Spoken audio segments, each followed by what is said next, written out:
Hello and welcome to another video.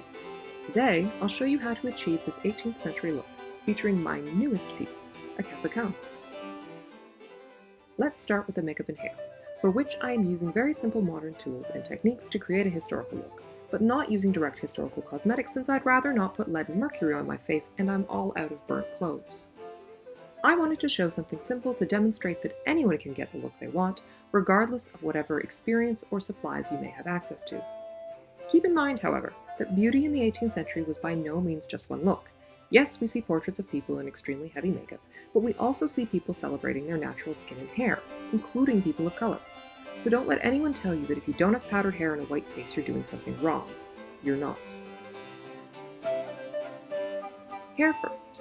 Since I want my general vibe to be mid-century, the hair isn't overly complex. First, I pin a little poof right at the top of my head. You can omit this, but given that I have a heart-shaped face, I often like to add some volume at the top, just for a slightly more oval shape overall.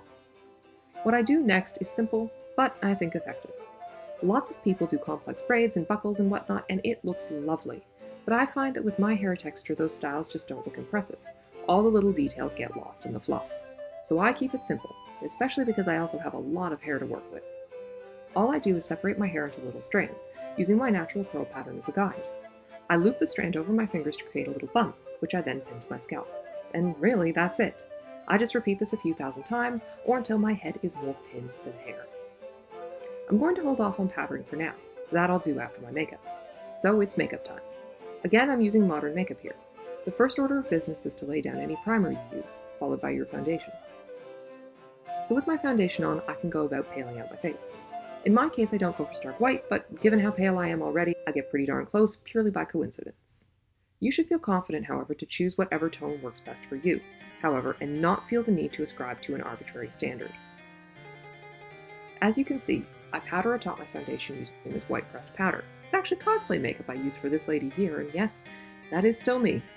If you want to get a real 18th century glow, feel free to play around with powders that aren't quite so matte, or to use some highlighters. Brows next. Some people prefer very heavy brows, others lighter ones. Since in the 18th century things such as burnt cloves were used in eyebrows, the emphasis is on an organic look and not a perfectly sculpted modern brow. I used an eyebrow pencil for this, following the natural arch and blending ever so slightly with an angled brush. Rouge next, and here you can go absolutely ham. While some modest ladies considered over-rouging a sign of loose morals, many thought that there was no such thing as too much rouge. Here, I'm trying to replicate the bright pinkish-red shade favored in the era.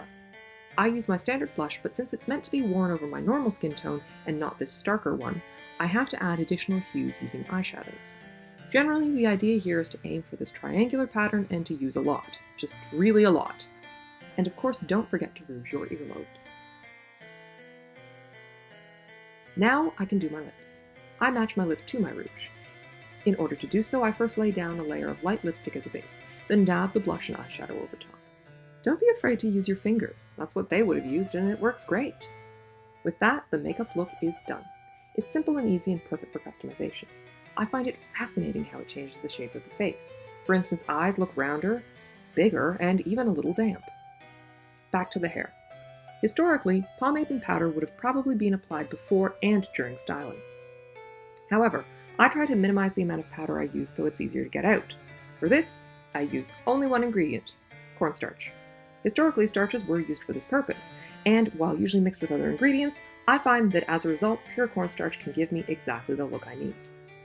This part just couldn't be easier. All I do is pour some starch out into a makeup lid and use a powder brush to pat it into my hair. Then I clean up the excess with a damp cloth, and the whole look is done. I just love the effective hair pattern. It's such a uniquely 18th century look, I think. Now it's time to get dressed. As you can see, I'm already in my chemise. This is the foundational garment, and it doubles as a nightgown.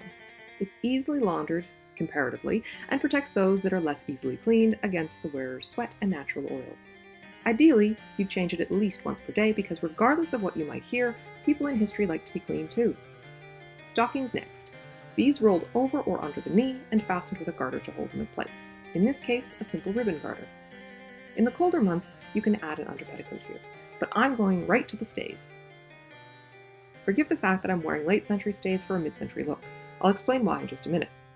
As these are backlacing, they're a little bit harder to put on by oneself, but still doable. Most women would have had someone to help them out. For the regular woman, this would have been a relative or a spouse, and for the wealthy woman, a maid. One common misconception about stays is that they're oppressive. The opposite is true. Without a doubt, they are the most comfortable underwear I've ever worn. They support the bust in the back, allowing for good posture with minimal effort. They aren't laced to the point of suffocation, and as a result, you can still bend, stretch, and move. To prove this, I'm putting on my shoes after my stays. As you can see, it's easy. After the stays and the shoes comes the skirt support. Many existed throughout the century, popular in different decades and for different shapes.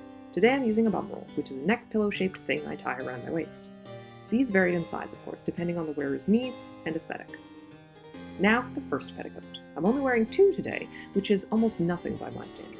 This petticoat serves to add volume and to smooth the line created by the bum roll. It ties at the waist with tapes, making it easy to adjust to a changing figure or to a different wearer. Again, in colder months, extra petticoats can be added for warmth, and you'd be shocked at just how warm they are. I can be perfectly comfortable in sub-zero temperatures provided I have enough petties. Now it's time for the outer layers. First, I add my outer petticoat. You may recognize it as the one I made to match my pink robe à l'anglaise. Mixing and matching petticoats to create different outfits was common throughout history, just like we pair different skirts, pants, and shirts. It too fastens with ties, making it easily adjustable. Next is the stomacher, which is pinned in place directly to the stays.